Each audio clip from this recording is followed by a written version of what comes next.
We're live. Hi, everyone. I am Hello. here with Dave Nolan, the Chief Executive Officer of the IGE, the man himself, Mr. WTC. Thank you. And today we're checking in with Dave because Dave has some announcements about the future. We're going to talk about a little bit about the WTC that's coming up for the IGE. Very exciting. Like maybe the biggest thing of the year for IGE, and then maybe what's going on with that in the future as well. Aye, I'm looking forward to it. Should we start? Should we start with the idea that we discussed about like I'll give the word over to you and I can ask questions because IGE is doing something with a league for bold action. Correct. I am creating for the 1st of January 2024 a global bolt action league. Sounds strange, sounds interesting. The whole sounds difficult as well. Well, no, because I've roped you into helping me. So, Yeah. you know, all the work is off my back. No, it is going to be difficult. There are going to be hurdles and stumbling blocks. But the idea is a tournament organizer will run a tournament. He will end up with a final score of who came first, second, third, etc., all the way down to last place. And all we're looking for is them to send those details to us. We will correlate them through a formulation and then put them up on a spreadsheet on both the Facebook page and our website, and we'll maintain that throughout the year. Now, that costs nothing to the players. It costs nothing to the TO. It's completely free. Yeah. And at the end of the year, whoever is in first, second, or third place will receive a prize from the IGE.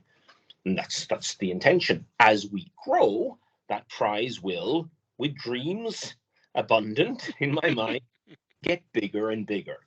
Yep. Now, so it is basically just you in the IGE summarizing what all the tournaments, basically globally, everyone can join?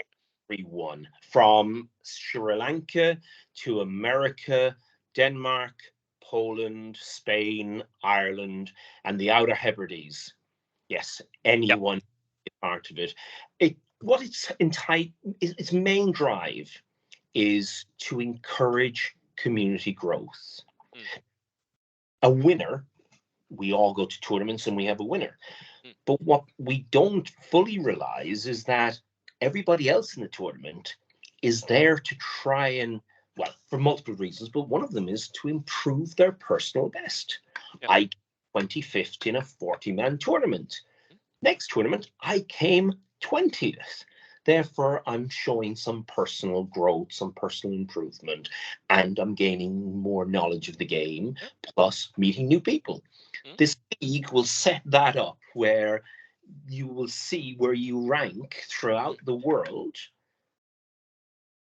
in front of everyone and against everyone. Yep. So it also means that Bo Mortensen there can have his league, playing his game, and rank himself versus an American player like John Ross. Yet never having to go to America to play John Ross.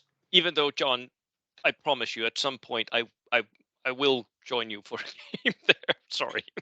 But when you're buying the plane ticket, John. Yeah. No, but that is brilliant. How is the actual math here? Because I may be a math graduate, but my brain collapses as soon as I see anything that's more than a D6. So so how will that actually work out with you comparing different people from different tournaments? Okay, so what will actually happen is there will be a set cap at how many tournaments you are scored on. Okay. So John Ross goes to 7 tournaments. Bo goes to 9. We will cap it at approximately 4 or 5 tournaments. Yep. And if you and John Ross are winning your tournaments galore, and you all have 4 / or we'll call it 4 wins, which will equal 100 points, then you're tied for first. So we look at the tiebreaker, which is the next tournament you went to. Yep. So it does mean that if you go to more tournaments than your opponent, there is a greater chance of achieving a Better higher, results, yeah. but it's not a pay to win sort of approach. So what it would mean is that on your fifth tournament, if you won, but John didn't win his fifth tournament, you therefore take the crown. If you both ended up winning and you won for the next two consecutive ones, but you came fifth in your ninth tournament and he came seventh, Yep. or he came fifth in a smaller tournament, so gets less points, Yeah. you then would take the crown. So what's encouraging is it's multiple encouragements. Yep. One is go to as many tournaments as you want to, get involved, get to know the community, get to know the game, improve, have delights, have a social atmosphere. Two is go to larger tournaments and get more rewards for where you place in a larger tournament versus where you place in a lower tournament. The only point that does not change is first place. First place always receive 100 points. Yeah. Second place will receive 100 points will start on a base of 100 points. We deduct their place within the amount of people are there and a pointed system. So going to the largest tournaments would actually be a little beneficial, but would not mean automatically that you end up winning the league. Of course. Yep. We are looking to encompass every bolt action player there is, because everyone should have a free entitlement to enter. And yet the only details that we would need would be their name and their ranking from the TO. Evidence that the event actually ran. So some evidence that, it was put on Facebook somewhere and it was advertised. And just location and the date. Something very simple information. But we have people working on an app in the background that we hope to release possibly March, but all great plans go to the, and that app will make things a lot easier. And eventually using FTP will even look at, because different tournament organizers will use different apps themselves. Yeah. Not even going to start listing out some of them, but there are quite a few. And they should eventually be able to just press send to Dave. Click. Yep. And that'll go through the process and it'll all get sorted. Will there be hiccups? Of course there'll be hiccups. Definitely. And discuss hiccups in the latter parts of this section of our conversation. And it shows that from the mistakes we make, we learn and we grow. Yeah. What's this going to do for tournament organizers? Well, if you're running a tournament and you've registered with us that you want this tournament to be run under the league, then you can advertise that, and that may attract more people because they'll go, "Oh, that's a tournament from That's a league tournament." Yeah, exactly. Also, it will just create a lot more interest. I mean, at least for the tournament players, I know that this sort of idea of creating an international league has been up and running multiple times. That we've been like, okay, I don't know, how do you rank against the other players? How would I rank against someone in South America? I had no idea. But this would actually mean that you could start talking, at least having that conversation, which would be massively helpful for tournament play in this in bold action, I think. Yes, but something else I want to put in. What? Young Bo never plays in a tournament because he runs all his tournaments. Yeah, he does. So we will reward Bo by giving you points within the league. How? So always find a ranking. Now, it may only be, we'll say, 25 points, but you've participated in encouraging the community. I will take those 25 points then. Especially if you only go to 4 tournaments, win them. John Ross only goes to 4 tournaments, wins them, but doesn't run any tournaments that year. You win by 25 points. Yeah. Could be very important, 25 points. Points make prizes. So what are we going to see? in the long term, we're going to see people vying at the top to try and maintain their personal best and achieve first place, second place, third place. Down through the rankings, we're going to be seeing people going, I'm in a league. This is great. Okay, this is where I'm ranked. How do I improve? So we'll start seeing more collaboration with the players, content creators like yourself. I've got this army. I'm going to a league game. How can I slightly improve it? Yeah. Or I'm always finding that my stug is getting smashed turn one. How can I start to look to prevent this? You know, and then people like yourself, because we're in partnership with you, would then possibly bringing out content on how to use cover properly, how to do this, and growth. Yep. It's just going to be growth. So one other last point I want to bring up is it's not just for single tournaments, team tournaments, doubles, any tournament you go to, you will get a ranking, first, second, third, etc., etc. And those 2 people, 3 people, 4 people, 6 people, however many is in the team, will be put through and come up at the end with 100 points, etc. I am so looking forward to this. I'm so looking forward to this. Just to see how it plays out, and what will happen, and how this. I think our community in the game of Bold Action has been growing these last couple of years quite a lot, and I think that this is just the logical next step of creating this international league ranking system. I know it's not a real rank. I mean, there's no comparison to playing a game against the person yourself. Let's just get that for all the Yeah. viewers. No, go play the game, but unless you want to travel to Chile every second weekend to play games, maybe this is the second best we can get, and at least it'll get the conversation going. I really enjoy that. So brilliant. Dave, as soon as we have information, could you send everything so that I can give people a few links that they can go and check out in the description for this video? Of course. So we'll get more information as we develop it. I'm releasing this as I'm hoping this will be released on. This will be released after Christmas on the 26th of December. Yeah, that will so be. This is live now. Hello, everybody. Hey, Merry Christmas. Yeah. So of course, we're writing up basically guidelines and a rules pack, a tournament pack for TO, and we will just send them that upon request. It'll also be available on the website, and it's going to be something that's under development. Yep. So the wording initially may well change throughout the year as we get feedback from people going, you should have put a full stop there and not a comma, or but it is it's a massive undertaking that will bring rewards across the globe within Bolt Action, which is the key. Yes.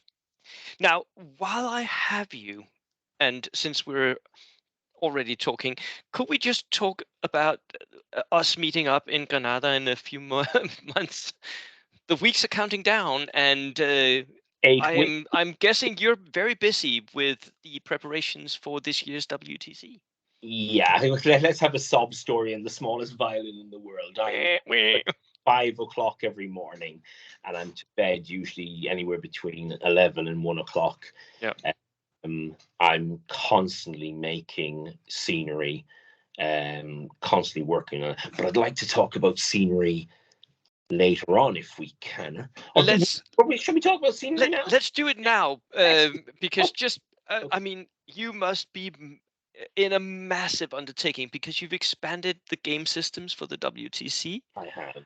And at the same time, I just going off the pictures that you showed recently on the captain's Facebook group for the WTC Bold Action, the terrain for the tables is also looking really flashy. So Thank you. someone is working hard, and if that's all you, then you're working hard. Could you talk to us about your ideas about what's going on with all this scenery? Okay, so I started 6 years ago with The Hobbit, and I put out what I thought was relatively decent scenery. And each year I started to improve the scenery for The Hobbit. Bolt Action came in not long afterwards. I put out scenery that I thought was okay. And then obviously I got a lot of feedback from people going, maybe if you slanted the buildings rather than X, Y, and Z." Yeah. And so I started to develop that. Yeah. This year I've got brand new set of Hobbit tables, completely brand new set, revamped everything. I Okay. found a new way of molding. I've also found a new way of painting, assembling, getting everything sorted out. And I've completed the Hobbit tables. I'm now completing the second last table for Bolt Action paint-wise, and I've Okay. already assembled the last table, which is, we've just already discussed that off screen, is going to be a scene from Band of Brothers, which was slightly an inspiration from Dan Lane. And he says, just do this, Dave. And I went, Okay.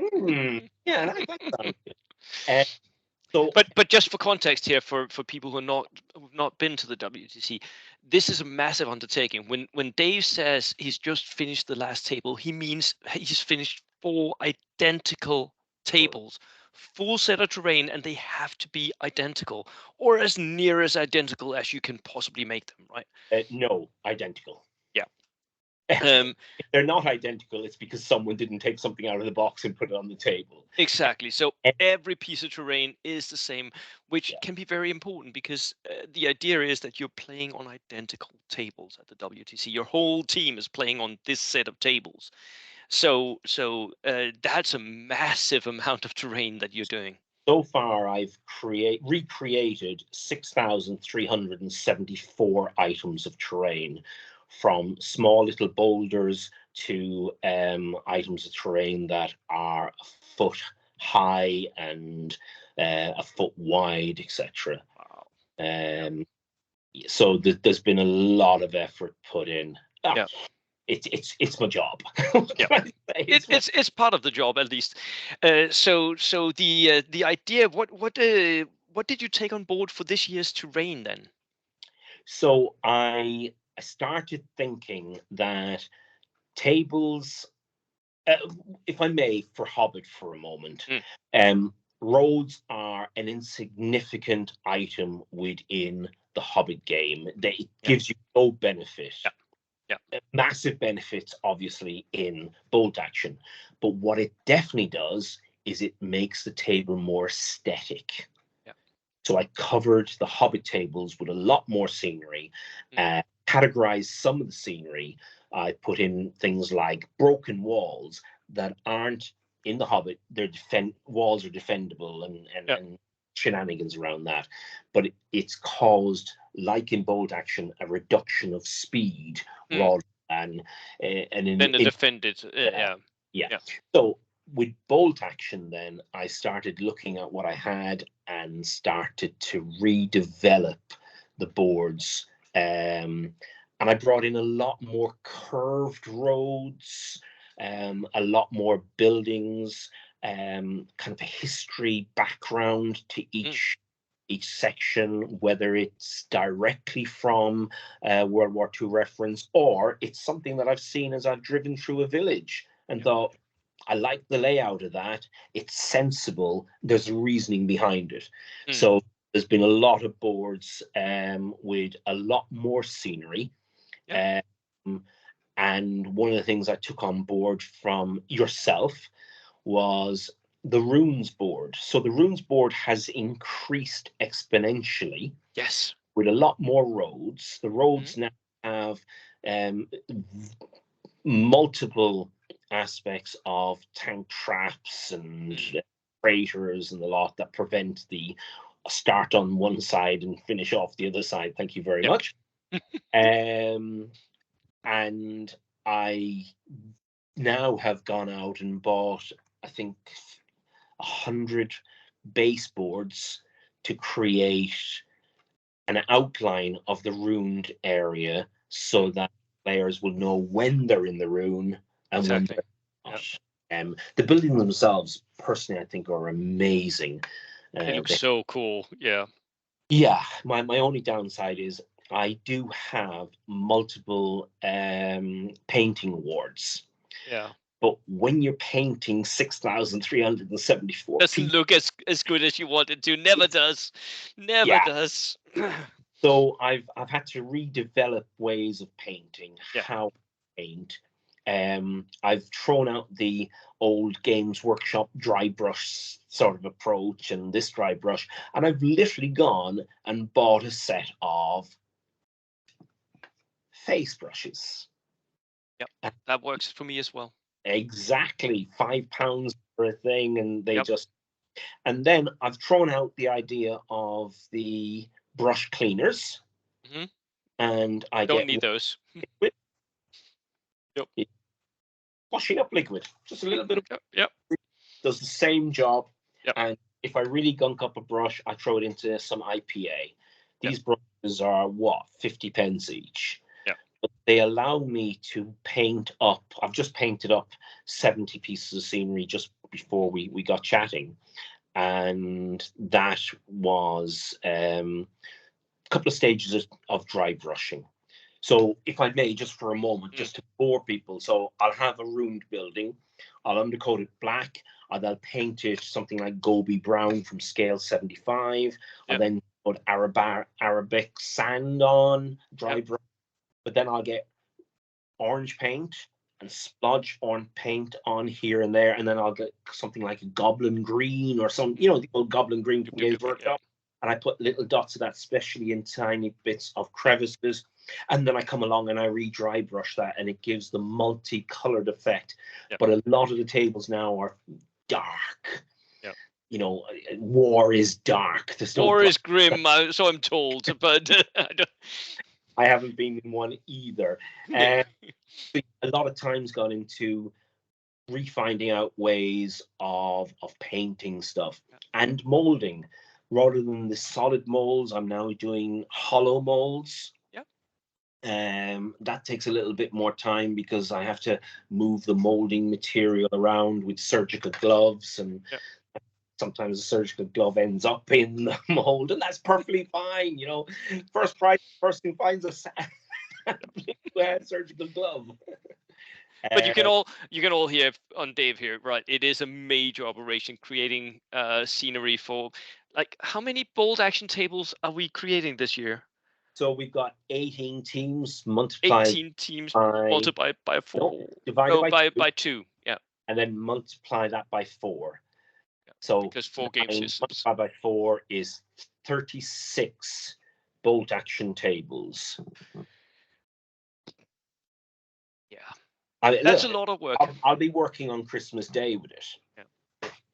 So I'll put I can't put a link for but I've seen those tables. The captains have seen those tables, and they are looking good. So very interesting, and it's also kind of nice to see the organic development as you're talking about. You can really see that in the terrain, because I see some pieces of the terrain you're already setting out on boards that you're showing to people that I recognize some of the pieces. You're reusing some of the pieces you've used before, of course, yes. But at the same time, you can see the board developing into new ways and into new layouts as well.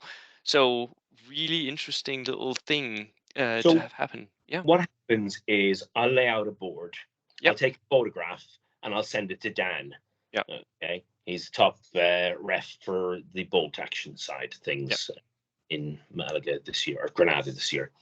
And then he'll come back to me with comments.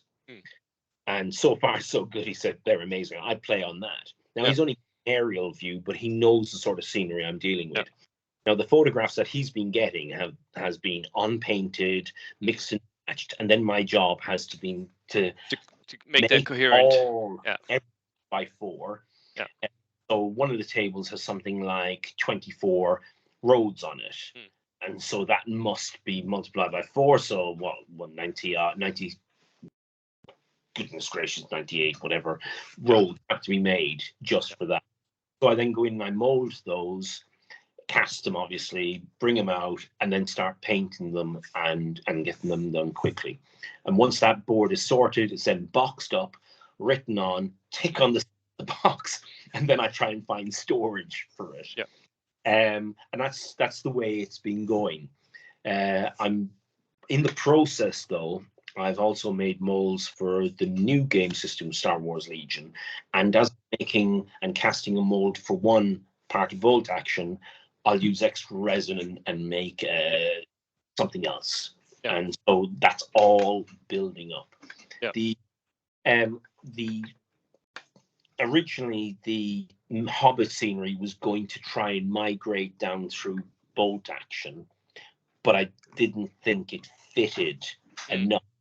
But it can migrate into Star Wars Legion quite nicely because Star Wars Legion needs quite a range of tall scenery. So some of the Hobbit stuff will migrate into that, and then eventually that will migrate either into donations or into the bin, whilst I in 2024 developing more bolt action tables and more Star Wars related tables. So you're already sort of alluding to, but let's move on because what will happen in the future here, Dave? Let's talk 2025. What's going on with IGE and the next years?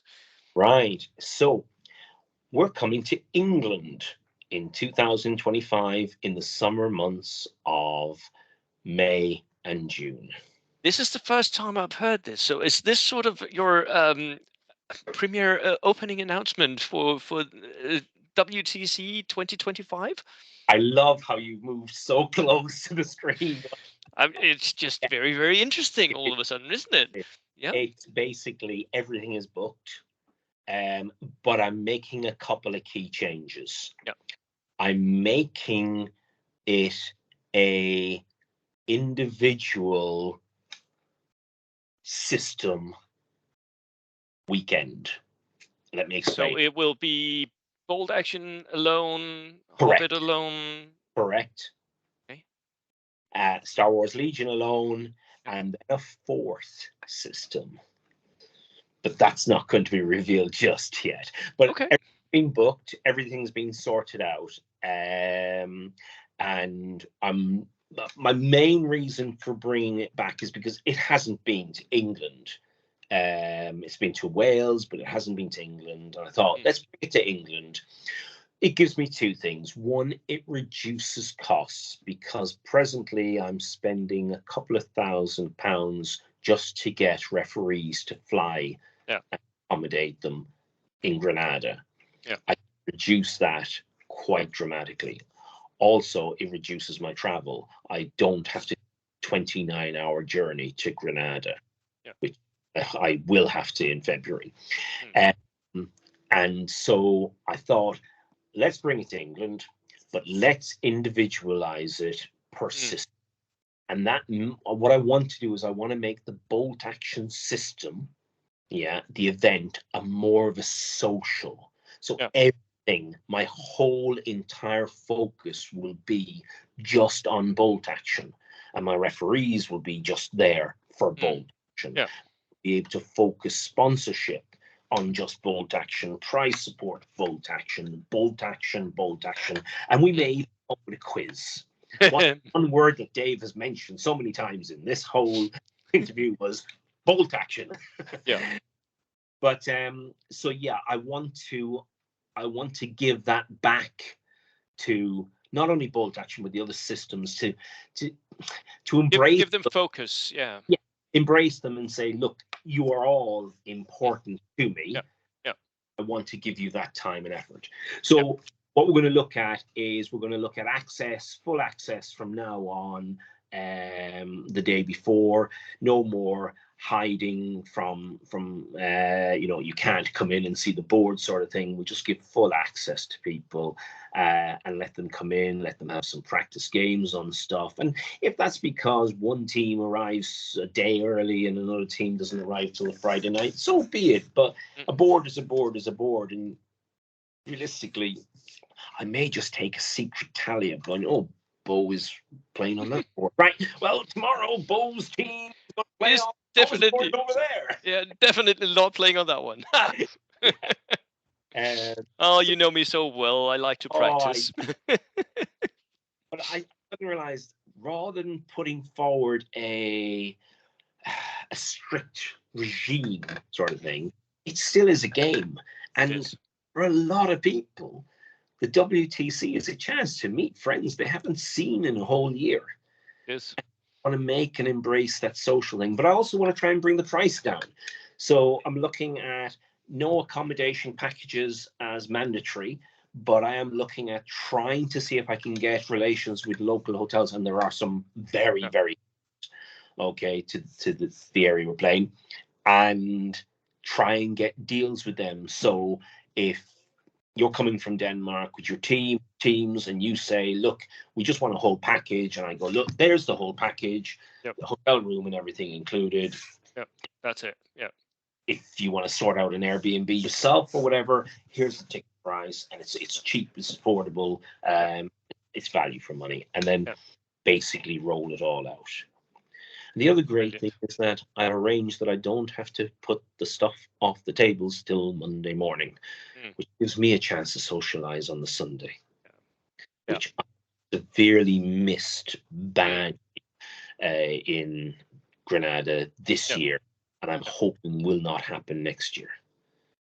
We shall see. At least count us in for packing up stuff. We will help you any way we can. Thank you so much. The community has been fantastic. Yeah, without a doubt, it has been fantastic.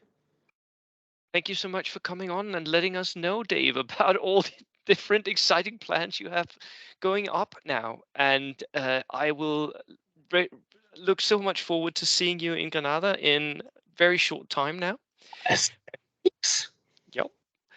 Do you have here at the end? You know this, right? Because I'm a media personality. I need to ask you this one question, and I will put you on the spot now. Do you have a date for when we will see the pools for the WTC? No. and I'll tell you honestly, it is organizing and cleaning up the conservatory, writing out the team names, sitting the kids and the family down, pulling them out, recording it and sending it out. In fact, if I wasn't now going to leave our conversation momentarily and go back and do more dry brushing. Leave, Dave, leave. No, don't kick me out yet. I want to be loved. Oh man. It's a strange thing.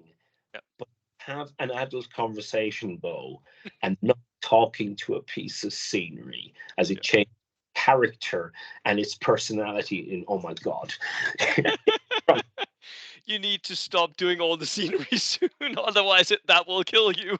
I will stop the scenery on the 26th of January, because on the 26th I go pick up the van. I've had to get a van, and I make my journey down to meet Fernando in Madrid to pick up tables and boards, and an amazing amount of sponsorship that we've received. That's another thing I need to get on the website and create a sponsorship page, and I've also got ideas for more sponsorship, and we've got someone on the case. He's just amazing. He's one of the referees. He sent me a list of the stuff he's got, and I went, how? Okay. Yeah. Right. Dave, thank you so much, and I will see you very soon in Granada. And everyone for tuning in. This is what's going on in the international community in the IGE League and WTC. So any final words, Dave? Thank you for having me on my show with my ramblings. Right. forward to seeing you and all the teams and everybody else in the long-term future over a game of bolt action one day when I finally get a chance to paint an army and not see. Right. Merry Christmas, everyone. Merry Christmas. Cheers. Bye.